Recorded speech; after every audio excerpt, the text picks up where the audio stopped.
ഈ വീഡിയോയുടെ തമ്മിൽ നിങ്ങൾ കണ്ട സമയത്ത് ഇത് ക്ലിക്ക് ചെയ്തത് കാണണോ വേണ്ടയോ എന്ന് നിങ്ങൾ തീരുമാനിച്ച ആ തീരുമാനമുണ്ടല്ലോ, അത് ഏകദേശം 13.8 ബില്യൺ വർഷങ്ങൾക്ക് മുമ്പ് ഇന്ന് നമ്മൾ കാണുന്ന ഇന്നത്തെ യൂണിവേഴ്സിൻ്റെ തുടക്കകാലം എന്ന് നമ്മൾ വിചാരിക്കുന്ന ആ ഒരു സമയത്തെ എഴുതപ്പെട്ട അല്ലെങ്കിൽ വിധിക്കപ്പെട്ട ഒരു കാര്യമാണ് എന്ന് ഞാൻ പറഞ്ഞാൽ, ഞാൻ ഈ വീഡിയോയ്ക്ക് അനാവശ്യമായിട്ടുള്ള ഒരു ഹൈപ്പ് അല്ലെങ്കിൽ ബിൽഡപ്പ് കയറ്റുകയാണോ എന്നൊക്കെ നിങ്ങൾ ചിലപ്പോൾ ചോദിച്ചേക്കാം. അല്ലെങ്കിൽ ചിലപ്പോൾ ഇതൊരു ഹോളിവുഡ് മൂവിയുടെ സ്ക്രിപ്റ്റ് കോപ്പി അടിച്ചിട്ട് ചുമ്മാ പറയുന്നതാണോ എന്നൊക്കെ നിങ്ങൾക്ക് തോന്നിയേക്കാം. ഇത് രണ്ടുമല്ല. ഇത് ചിലപ്പോൾ നമ്മളിന്ന് ജീവിച്ചിരിക്കുന്ന ഈ യൂണിവേഴ്സിനെ സംബന്ധിക്കുന്ന ഒരു റിയാലിറ്റി ആവാം പ്രോബബ്ലി.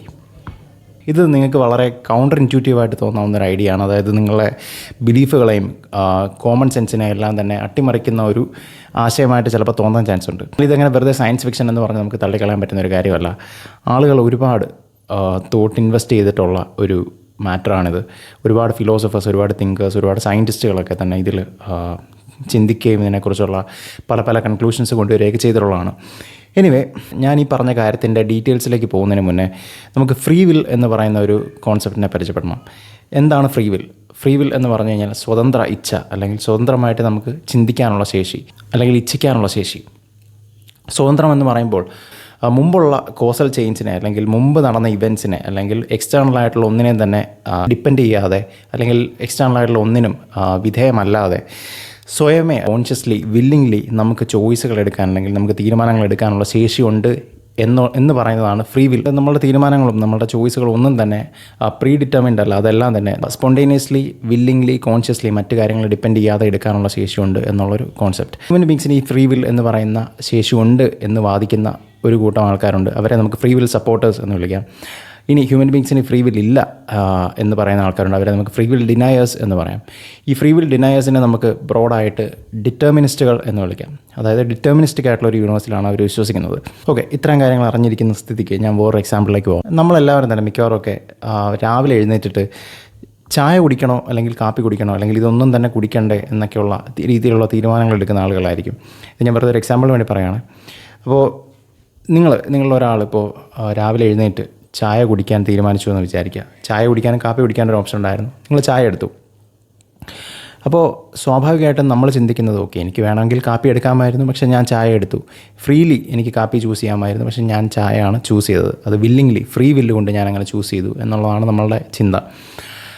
എന്നാൽ ഇത് ആക്ച്വലി പോസിബിൾ ആണോ, അല്ലെങ്കിൽ ഇത് സാധ്യമായിട്ടുള്ളൊരു കാര്യമാണോ? നിങ്ങൾക്ക് അങ്ങനെ യഥാർത്ഥത്തിൽ അങ്ങനെ ഒരു ചോയ്സ് ഉണ്ടായിരുന്നോ എന്നുള്ളതായിരുന്നു ഇവിടുത്തെ ചോദ്യം. ഇപ്പോൾ ഒരാൾ എൻ്റെ അടുത്ത് പറയുകയാണ് ഞാൻ ചായ എടുത്തു. അപ്പോൾ ഞാൻ തിരിച്ചൊരു ചോദ്യം ചോദിക്കുകയാണ്, നിങ്ങൾ എന്തുകൊണ്ടാണ് ചായ എടുത്തത്? അപ്പോൾ അയാൾക്ക് വേണമെങ്കിൽ പറയാം, എനിക്ക് ചായ വേണ്ടതുകൊണ്ടാണ് ഞാൻ ചായ എടുത്തത് എന്ന് പറയാം. അപ്പോൾ ഞാൻ അതിൻ്റെ മേളിൽ കയറ്റി വേറൊരു ചോദ്യം ചോദിക്കുകയാണ്, നിങ്ങൾക്ക് എന്തുകൊണ്ടാണ് ചായ വേണ്ടത് ആയത്, അല്ലെങ്കിൽ ചായ വേണം എന്ന് തോന്നിയത് എന്തുകൊണ്ടാണ് എന്ന് ചോദിക്കുകയാണ്. ഇത് ചോദിക്കുമ്പോൾ അയാൾക്ക് ഓക്കെ ഒന്ന് ട്രബിളാവും. വേണമെങ്കിൽ പറയാം, എനിക്ക് ചായ ഇഷ്ടമായതുകൊണ്ടാണ് എനിക്ക് ചായ വേണം എന്ന് തോന്നിയത് എന്ന് പറയാം. അപ്പോൾ അതിൻ്റെ മുകളിൽ നമുക്ക് വേറെ ചോദ്യം ചോദിക്കാം, എന്തുകൊണ്ടാണ് നിങ്ങൾക്ക് ചായ ഇഷ്ടമായത്? ഈ ചോദ്യത്തിനുള്ള ഉത്തരം അത്ര ഈസി അല്ല. നമുക്ക് വേണമെങ്കിൽ പല ഉത്തരങ്ങളും പറഞ്ഞ് എസ്കേപ്പ് ആവാമെങ്കിലും ഈ ചോദ്യം എന്ന് പറയുന്നത് വളരെ പ്രൊഫൗണ്ടായിട്ടുള്ളൊരു ചോദ്യമാണ്. നിങ്ങൾക്ക് എന്തുകൊണ്ടാണ് ചായ ഇഷ്ടമായത് എന്നുള്ളത് പല പല പല കാര്യങ്ങളെ ഡിപ്പെൻഡ് ചെയ്തിരിക്കുന്ന, അല്ലെങ്കിൽ ഒരുപാട് നിങ്ങളുടെ ജനറ്റിക്സ്, നിങ്ങളുടെ മുമ്പുള്ള പല ശീലങ്ങൾ, അല്ലെങ്കിൽ നിങ്ങൾക്ക് മുമ്പുണ്ടായിരുന്ന തൊട്ട് മുന്നേ നടന്ന എന്തെങ്കിലും ഒരു കാര്യം, അതിനെയൊക്കെ ഡിപ്പെൻഡ് ചെയ്തിരിക്കുന്ന ഒരു കാര്യമാണ്. അല്ല നിങ്ങൾ ഫ്രീ ആയിട്ട് അഡ്ഹോക്കായിട്ട് അപ്പോൾ എടുത്ത ഒരു തീരുമാനമല്ല. നിങ്ങൾക്ക് എങ്ങനെ ചായ ഇഷ്ടമായി എന്നുള്ള ചോദ്യത്തിന് പറയാൻ പറ്റുന്ന ഒരേ ഉത്തരം എന്ന് പറയുന്നത് അത് സംഭവിച്ചു, അതെങ്ങനെയോ സംഭവിച്ചു എന്നുള്ളതാണ്. നമ്മുടെ ഈ യൂണിവേഴ്സിനെ കുറിച്ചുള്ള എല്ലാ കാര്യങ്ങളും പ്രെഡിക്റ്റ് ചെയ്യാൻ പറ്റുന്നതാണ്, അല്ലെങ്കിൽ പ്രീ ഡെസ്റ്റിൻഡ് ആണ്, അല്ലെങ്കിൽ പ്രീ ഡിസൈൻഡ് ആണ് എന്നുള്ളതാണ് ഡിറ്റർമിനിസം എന്ന് പറയുന്ന ആ കോൺസെപ്റ്റിൽ പറയുന്നത്. പ്രീ ഡിറ്റർമിൻഡ് അല്ലെങ്കിൽ പ്രീ ഡെസ്റ്റിൻഡ് എന്നൊക്കെ പറയുമ്പോൾ ഇത് ഏതെങ്കിലും ഒരു ദൈവം ഇരുന്ന് അല്ലെങ്കിൽ ഒരു ഗോഡ് ഇരുന്ന് ക്രിയേറ്റ് ചെയ്ത ഒരു ഡിസൈനോ അല്ലെങ്കിൽ ഒരു ഡിറ്റർമൈൻ ചെയ്ത കാര്യമോ ആണ് എന്നല്ല ഇവിടെ പറയുന്നത്. കേൾക്കുമ്പോൾ ചിലപ്പോൾ നിങ്ങൾക്ക് വേറൊരു കാര്യം തോന്നിയേക്കാം, അപ്പോൾ ഈ ജ്യോതിഷം, ജാതകം എഴുതുക, അല്ലെങ്കിൽ ഈ ലോകത്തുള്ള ഇതുപോലെ നമ്മൾ മനുഷ്യൻ്റെ ഫ്യൂച്ചർ പ്രെഡിക്റ്റ് ചെയ്യുന്നു എന്ന് അവകാശപ്പെടുന്ന ചില ശാസ്ത്രങ്ങൾ, ഓക്കെ, ഇതൊക്കെ ശരിയാണോ എന്നൊക്കെയുള്ള ചോദ്യങ്ങൾ നിങ്ങൾക്ക് ചിലപ്പോൾ തോന്നിയേക്കാം. ഇതിനെക്കുറിച്ച് നമുക്ക് ഈ വീഡിയോയുടെ അവസാനം സംസാരിക്കും. ഇത് മുഴുവൻ പറഞ്ഞു വരുന്ന സമയത്ത് ഇതിനെക്കുറിച്ച് ഏകദേശം ഒരു ഐഡിയ നിങ്ങൾക്ക് കിട്ടും. നമ്മൾ ജീവിക്കുന്ന നമ്മുടെ യൂണിവേഴ്സ് എന്ന് പറയുന്നത് ഉണ്ടാക്കപ്പെട്ടിരിക്കുന്നത് ചില ഫണ്ടമെൻ്റൽ ആയിട്ടുള്ള പാർട്ടിക്കിൾസ് കൊണ്ടാണ്. ഇപ്പോൾ നമ്മൾ സ്കൂളിലൊക്കെ പഠിച്ച പോലെ നമ്മളെ ലോകത്തുള്ള എല്ലാ കാര്യങ്ങളും ഉണ്ടാക്കപ്പെട്ടിരിക്കുന്നത് ആറ്റംസ് കൊണ്ടാണ്.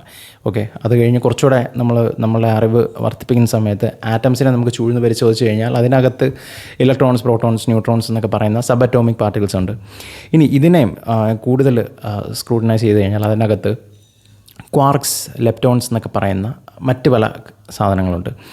ഈ യൂണിവേഴ്സിൻ്റെ ഒരു പ്രത്യേകത എന്ന് പറയുന്നത് ഈ യൂണിവേഴ്സിലുള്ള ഇങ്ങനെയുള്ള സാധനങ്ങളൊക്കെ തന്നെ ഫണ്ടമെൻ്റലായിട്ടുള്ള കാര്യങ്ങളും ഇത് മേക്കപ്പ് ചെയ്യുന്ന മറ്റ് കാര്യങ്ങളും ഒക്കെ തന്നെ ചില ലോസിൻ്റെ അടിസ്ഥാനത്തിലാണ് പ്രവർത്തിക്കുന്നത്. ഇതിന് നമുക്ക് യൂണിവേഴ്സൽ ലോസ് എന്ന് വിളിക്കാം. ഇപ്പോൾ for example law of gravitation അല്ലെങ്കിൽ ലോസ് ഓഫ് മോഷൻ അല്ലെങ്കിൽ ഇലക്ട്രോമാഗ്നറ്റിസം അങ്ങനെയുള്ള, ഇനി ഇതല്ലാതെ ക്വാണ്ടം ഫിസിക്സിലേക്ക് പോയി കഴിഞ്ഞാൽ അവിടെ മറ്റ് ലോസ് ഉണ്ട്. അപ്പോൾ ഇങ്ങനെയുള്ള പല പല ലോസിൻ്റെ അടിസ്ഥാനത്തിലാണ് ഈ ലോകം മുഴുവൻ, ഈ പ്രപഞ്ചം മുഴുവൻ വർക്ക് ചെയ്യുന്നത് എന്ന് നമുക്ക് മനസ്സിലാവും. അപ്പോൾ ഈ ലോസിൻ്റെ പ്രത്യേകത എന്താണ്? ലോസ് നമുക്കറിയാമെങ്കിൽ നമുക്കൊരു പ്രെഡിക്റ്റീവായിട്ടുള്ളൊരു പവർ കിട്ടുകയാണ് ചെയ്യുന്നത്. ഇപ്പോൾ ഞാനൊരു എക്സാമ്പിൾ പറഞ്ഞു കഴിഞ്ഞാൽ ഒരു കാറ് ഇങ്ങനെ ഒരു 50 കിലോമീറ്റർ സ്പീഡിൽ ഓടുകയാണ്. അത് ഇത്ര റേറ്റിൽ ഡീസലറേറ്റ് ചെയ്യുന്നു എന്ന് വെക്കുക. അപ്പോൾ അങ്ങനെയാണെങ്കിൽ എത്ര നേരം കൊണ്ട് അല്ലെങ്കിൽ എത്ര ദൂരം കവർ ചെയ്തിട്ട് അത് സ്റ്റോപ്പ് ആവും എന്നുള്ളത് നമുക്ക് പ്രെഡിക്റ്റ് ചെയ്യാൻ പറ്റും. ഇത് വളരെ സിമ്പിളായിട്ട് നമ്മുടെ ലൈഫിലുള്ള ഒരു നടക്കുന്ന ഒരു പ്രഡിക്ഷനാണ്. ഇനി ഇതല്ലാതെ നമ്മുടെ സോളാർ സിസ്റ്റത്തിൽ നോക്കിക്കഴിഞ്ഞാൽ നമ്മുടെ ഭൂമി സൂര്യന് ചുറ്റും കറങ്ങുന്ന ഒരു ഗ്രഹമാണ്. ഭൂമിയുടെ ഇപ്പോഴത്തെ പൊസിഷനും അതിൻ്റെ വെലോസിറ്റിയും അതിൻ്റെ ആക്സലറേഷനും സൂര്യനിലേക്കുള്ള അതിൻ്റെ ഗ്രാവിറ്റേഷണൽ ഫോഴ്സും ഒക്കെ വെച്ചുകൊണ്ട്, ഇതല്ല ചിലപ്പോൾ മറ്റ് പാരാമീറ്റേഴ്സും വേണ്ടി വരുമായിരിക്കും, എന്നാലും ഇതൊക്കെ വെച്ചുകൊണ്ട് നമുക്ക് ഭൂമിയുടെ ഒരു അടുത്ത 10 ദിവസം കഴിയുമ്പോഴുള്ള പൊസിഷൻ കൃത്യമായിട്ട് നമുക്ക് പ്രെഡിക്റ്റ് ചെയ്യാൻ പറ്റും. അപ്പോൾ ഇതാണ് ലോസ് അറിഞ്ഞിരിക്കുമ്പോഴുള്ള പ്രെഡിക്റ്റീവ് പവർ എന്ന് പറയുന്നത്. ഈ യൂണിവേഴ്സിലുള്ള എല്ലാ കാര്യങ്ങളെക്കുറിച്ചുള്ള ലോസ് ഒന്നും തന്നെ നമുക്കറിയില്ല. നമുക്ക് ഇപ്പോൾ ചുരുക്കം ചില ലോസ് അറിയാം. ഫ്യൂച്ചറിൽ ചിലപ്പോൾ നമ്മൾ കൂടുതൽ ലോസ് കണ്ടുപിടിക്കാം, ചിലപ്പോൾ എല്ലാം തന്നെ കണ്ടുപിടിക്കാം, എല്ലാം തന്നെ കണ്ടുപിടിച്ചില്ല എന്നും വരാം, എല്ലാം തന്നെ കണ്ടുപിടിക്കാതിരിക്കാനുള്ള ചാൻസാണ് കൂടുതൽ. അപ്പോൾ ഇതൊക്കെ ആണെങ്കിൽ, അപ്പോൾ ഇവിടുത്തെ കോൺസെപ്റ്റ് എന്ന് പറയുന്നത് ഈ യൂണിവേഴ്സിലുള്ള എല്ലാ കാര്യങ്ങളെക്കുറിച്ചുള്ള ലോസും നമുക്കറിയാമെങ്കിൽ, ആൻഡ് ഈ സാധനങ്ങളുടെയൊക്കെ current state and enough parameters നമുക്കറിയാമെങ്കിൽ, നമ്മുടെ കയ്യിലൊരു കമ്പ്യൂട്ടേഷണൽ ഡിവൈസ്, അത്രയും കപ്പാസിറ്റി ഉള്ള ഒരു കമ്പ്യൂട്ടേഷണൽ ഡിവൈസ് ഉണ്ടെങ്കിൽ ഈ പ്രപഞ്ചത്തിൻ്റെ മുഴുവൻ ഫ്യൂച്ചർ നമുക്ക് പ്രെഡിക്റ്റ് ചെയ്യാൻ പറ്റും, അല്ലെങ്കിൽ ഫ്യൂച്ചർ സ്റ്റേറ്റുകൾ നമുക്ക് പ്രെഡിക്റ്റ് ചെയ്യാൻ പറ്റും എന്നുള്ളതാണ് നമ്മളിവിടുത്തെ മെയിൻ കോൺസെപ്റ്റ്, ഡിറ്റർമിനിസത്തിൻ്റെ മെയിൻ കോൺസെപ്റ്റ്. ഇതിൻ്റെ പ്രാക്ടിക്കാലിറ്റിയെക്കുറിച്ചല്ല നമ്മൾ സംസാരിക്കുന്നത്, ആസ് എ തിയറി അല്ലെങ്കിൽ ആസ് എ കോൺസെപ്റ്റ് ഇത് വളരെ വാലിഡ് ആയിട്ടുള്ളൊരു കോൺസെപ്റ്റാണ്. ഇനി നമ്മുടെ ഹ്യൂമൻ ബോഡിയിലേക്ക് വരിക. എങ്ങനെയാണ് നമ്മുടെ ഹ്യൂമൻ ബോഡി ഉണ്ടാക്കപ്പെട്ടിരിക്കുന്നത്? ഹ്യൂമൻ ബോഡിയും ഈ പറയുന്ന പോലെ തന്നെ ഈ യൂണിവേഴ്സിനെ എന്തുണ്ടാക്കിയിരിക്കുന്നു അല്ലെങ്കിൽ യൂണിവേഴ്സിൻ്റെ കോൺസ്റ്റിറ്റ്യൂവൻസ് എന്തൊക്കെയാണോ ആ കോൺസ്റ്റിറ്റ്യൂവൻറ്റ് പാർട്ടിക്കിൾസ് കൊണ്ട് തന്നെയാണ് ഹ്യൂമൻ ബീങ്സും ഉണ്ടാക്കപ്പെട്ടിരിക്കുന്നത്. നമ്മളുടെ ബോഡിയും നമ്മളുടെ ബ്രെയിനും എല്ലാം തന്നെ ഇതുകൊണ്ട് ഉണ്ടാക്കപ്പെട്ടിരിക്കുന്നതാണ്. ഹ്യൂമൻ ബീങ്സ് മാത്രമല്ല, നമ്മുടെ ഭൂമി മുഴുവനും, ഭൂമിയിലുള്ള എല്ലാ വസ്തുക്കളും ജീവജാലങ്ങളും എല്ലാം തന്നെ ഇങ്ങനെ തന്നെ ക്രിയേറ്റ് ചെയ്യപ്പെട്ടിരിക്കുന്നതാണ്. അപ്പോൾ ഇതിൽ നിന്ന് നമുക്ക് ഇമ്മീഡിയറ്റ് ആയിട്ട് തോന്നാവുന്ന ഒരു കൺക്ലൂഷൻ എന്താണ്? ഈ യൂണിവേഴ്സിലെ വസ്തുക്കളെല്ലാം തന്നെ അടിസ്ഥാനമാക്കി പ്രവർത്തിക്കുന്ന ലോസ് ഉണ്ടെങ്കിൽ ആ ലോസിന് നമ്മൾ ഹ്യൂമൻ ബീങ്സും വിധേയരാണ്, അല്ലെങ്കിൽ നമ്മളും അതനുസരിച്ച് പ്രവർത്തിക്കുന്ന ബീങ്സാണ്. ഇനി നമ്മളെ ഹ്യൂമൻ ബ്രെയിനിലേക്ക് വരാം. നമ്മളുടെ മൈൻഡ്, നമ്മുടെ തോട്ട്സ്, നമ്മുടെ ഡിസിഷൻസ്, നമ്മുടെ ചോയ്സസ്, ഇങ്ങനെയുള്ള കാര്യങ്ങളൊക്കെ ഹ്യൂമൻ ബ്രെയിനുമായിട്ട് ബന്ധപ്പെട്ട് കിടക്കുന്ന കാര്യങ്ങളാണ്. ഹ്യൂമൻ ബ്രെയിൻ ഫണ്ടമെൻ്റൽ പാർട്ടിക്കിൾസ് കൊണ്ട് ഉണ്ടാക്കപ്പെട്ടിരിക്കുന്ന ഒരു സാധനമാണ്. ഇപ്പോൾ നമ്മളൊരു കാര്യത്തെപ്പറ്റി ചിന്തിക്കുമ്പോൾ എന്താണ് സംഭവിക്കുന്നത്? നമ്മുടെ ബ്രെയിനിൽ ന്യൂറോൺസ് എന്ന് പറയുന്ന സെൽസ് ഉണ്ട്. ഈ സെൽസ് ചില ഇലക്ട്രിക് സിഗ്നൽസൊക്കെ ഫയർ ചെയ്യുകയും ആക്ഷൻ പൊട്ടൻഷ്യൽസ് ഫയർ ചെയ്യുകയും അത് നമ്മളുടെ ബ്രെയിനിൽ ഉണ്ടാക്കുന്ന കെമിക്കൽ ആൻഡ് ഇലക്ട്രിക്കൽ ആയിട്ടുള്ള മാറ്റങ്ങളാണ് ചിന്തകളും തീരുമാനങ്ങളൊക്കെ ആയിട്ട് മാറുന്നത്. അപ്പോൾ എങ്ങനെയാണ് നമ്മുടെ ബ്രെയിനിൽ ഈ പറയുന്ന ഫയറിങ്സ് അല്ലെങ്കിൽ ഈ പറയുന്ന ആക്ഷൻ പൊട്ടൻഷ്യലൊക്കെ ഉണ്ടാകുന്നത്? ഇത് സിൻസ് നമ്മുടെ ബ്രെയിനും ഈ പറഞ്ഞതുപോലെ ഉള്ള പാർട്ടിക്കിൾസ് കൊണ്ട് ഉണ്ടാക്കപ്പെട്ടിരിക്കുന്ന ആയതുകൊണ്ട് നമ്മുടെ ബ്രെയിനിലുള്ള പാർട്ടിക്കിൾസിൻ്റെ റീ അറേഞ്ച്മെൻറ്റ്സും ഓറിയൻറ്റേഷനും ഒക്കെ ആണ് പലതരത്തിലുള്ള ഇതുപോലെയുള്ള ഫയറിങ്സ് ഉണ്ടാക്കുന്നത് എന്ന് നമുക്ക് അസ്യൂം ചെയ്യാം. ഈവൻ ദോ ബ്രെയിനിൻ്റെ കംപ്ലീറ്റ് വർക്കിംഗ് നമുക്ക് ഇതുവരെ അറിയില്ലെങ്കിൽ പോലും ഇതൊരു സേഫ് ആയിട്ടുള്ള ഒരു അസംഷനാണ്. അപ്പോൾ നമ്മുടെ ബ്രെയിനിൽ ഈ പാർട്ടിക്കിൾസ് എങ്ങനെയാണ് അലൈൻ ചെയ്യുന്നതും റീ ഓറിയൻറ്റ് ചെയ്യുന്നതൊക്കെ ഇതിൻ്റെ 2 രീതിയിൽ നമുക്ക് നോക്കാം. ഒന്ന്, എക്സ്റ്റേണൽ ആയിട്ടുള്ള സ്റ്റിമുലസിന് വിധേയമായിട്ട് നമ്മുടെ ബ്രെയിനിലെ പാർട്ടിക്കിൾസ് എങ്ങനെ റീ ഓറിയൻറ്റ് ചെയ്യുകയോ റീ അലൈൻ ചെയ്യുകയൊക്കെ ചെയ്യാം.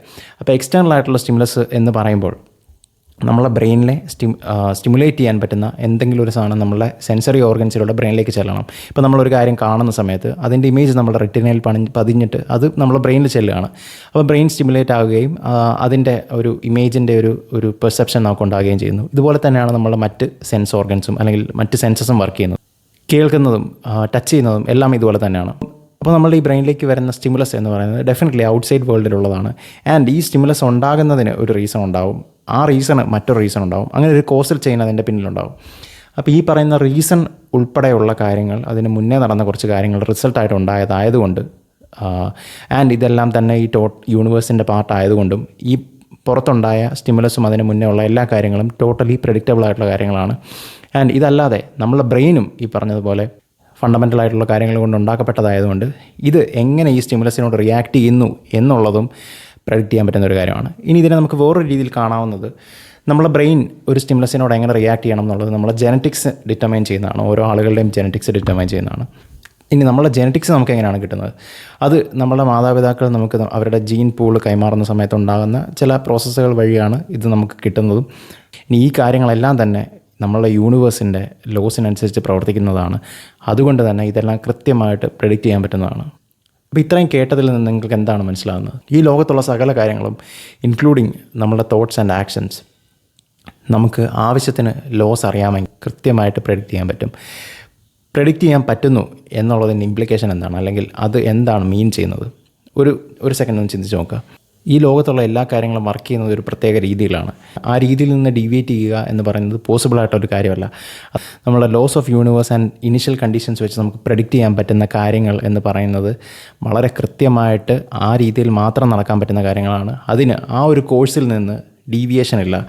അതായത് നമ്മളൊക്കെ വിചാരിക്കുന്നത് പോലെ നമുക്ക് ഈ ലോകത്തു നിന്ന് അല്ലെങ്കിൽ യൂണിവേഴ്സിൽ നിന്നൊക്കെ മാറി സ്പെഷ്യലായിട്ട് സ്വന്തമായിട്ട് കോൺഷ്യസ്ലി വില്ലിങ്ലി ഇൻഡിപെൻഡൻ്റ് ആയിട്ടുള്ള തീരുമാനങ്ങൾ എടുക്കാനുള്ള ശേഷിയുണ്ട് എന്നുള്ള ആ തോട്ട് ആക്ച്വലി തെറ്റാണ്. അതായത് ഇന്ന് രാവിലെ ചായ കുടിക്കണോ കാപ്പി കുടിക്കണോ എന്നുള്ള ആ തീരുമാനം, ഈ വീഡിയോ കണ്ടപ്പോൾ പ്ലേ ചെയ്യണോ വേണ്ടായിരുന്നോ എന്നുള്ള തീരുമാനം തുടങ്ങിയ എല്ലാ തീരുമാനങ്ങളും കൃത്യമായിട്ട് ഡിഫൈൻഡ് ആൻഡ് ഡിറ്റർമൈൻഡ് ആയിരുന്നു തുടക്കം മുതൽ എന്നുള്ളതാണ് ഇവിടുത്തെ ഇൻട്രസ്റ്റിംഗ് ആയിട്ടുള്ള ഫാക്റ്റ്. ഇത് കുറച്ച് കോംപ്ലക്സ് ആയിട്ടുള്ള ഒരു ഐഡിയ ആണ്. നമുക്ക് ഒറ്റയടിക്ക് ചിന്തിച്ച് കഴിഞ്ഞാൽ ചിലപ്പോൾ ക്ലിയർ ആകണം എന്നില്ല. ഞാൻ കുറച്ചുകൂടെ സിമ്പിളായിട്ടുള്ളൊരു എക്സാമ്പിൾ പറയാം.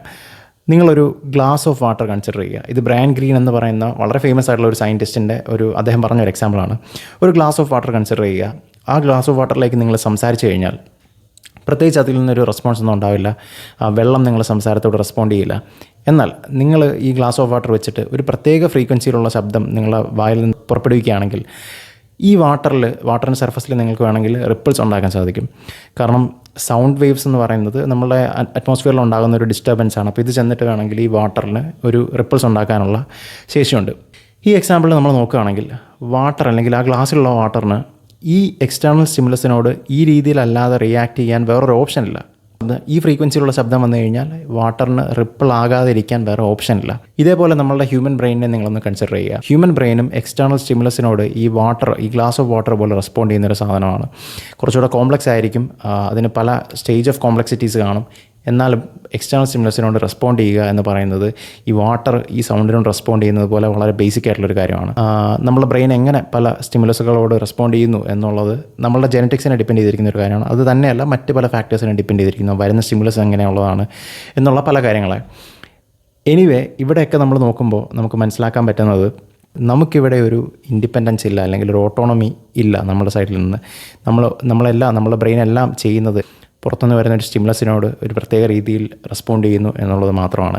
ആ റെസ്പോൺസ് നമ്മൾ അഡ്ഹോക്കായിട്ട് ചെയ്യുന്ന ഒരു കാര്യമല്ല, അല്ലെങ്കിൽ നമ്മൾ out of the blue independent ആയിട്ട് ചെയ്യുന്ന ഒരു കാര്യമല്ല. അതും പല കാര്യങ്ങളെയും യൂണിവേഴ്സിലുള്ള പല കാര്യങ്ങളെയും ഡിപ്പെൻഡ് ചെയ്തിരിക്കുന്ന ഒരു കാര്യമാണ്. ഇതിൽ നിന്നൊക്കെ ഏകദേശം നിങ്ങൾക്ക് നമ്മളുടെയൊക്കെ ഒരു ലിമിറ്റേഷൻസ് അല്ലെങ്കിൽ ഒരു ഓട്ടോണമി ഇല്ലായ്മ എങ്ങനെയാണെന്ന് മനസ്സിലായി കാണുമല്ലോ.